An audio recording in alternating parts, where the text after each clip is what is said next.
Hallelujah. You're talking about these more than 100 nations and the pastors and their eagerness. I have laying on my desk right now a list of countries that are appealing for us to come.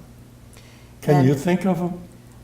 Some of them, but I don't want to mention them unless I get them excited that I'm, because there's Yeah, lots of okay. preparation, That's you right. know.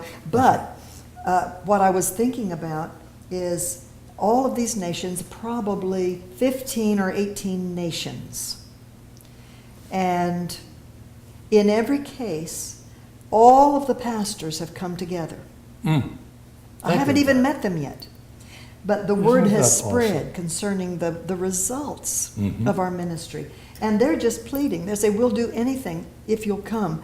Now, I'm now trying to communicate with them and see how we can schedule these things during their dry seasons. It looks like if I said yes to everything right now, we would be busy through 2016.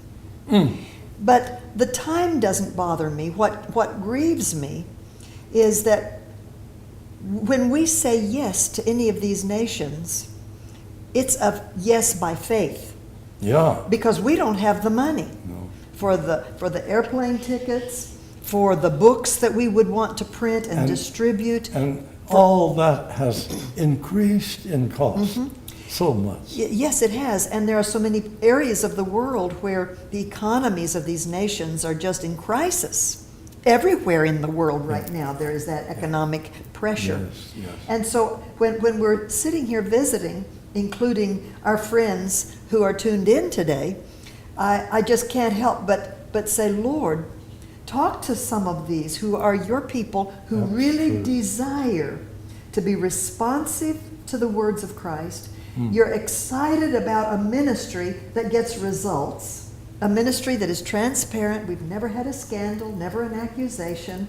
We've been at this a very long time. Yeah. We live simple lives. We share the same house. Yeah. We really put everything into the ministry. Yeah. We don't amass anything. We don't have properties. We don't have investments. We don't have anything. We live very simple lives because we have chosen to prioritize the work of Christ, preaching His gospel among unreached people. Now here we are, and you're listening to our conversation.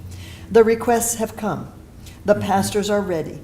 Hurting people by the millions are at stake who might receive a message of Christ or might not, depending on God providing the finances through His people. So we just pray for you, that God will touch your heart, that He'll prosper you. You may be able you may be able to underwrite an entire festival, teaching event in one of these countries. Pray about that. Nothing's too hard for God. There are those who are able to do it. We're willing to go. But God's plan is that we partner together.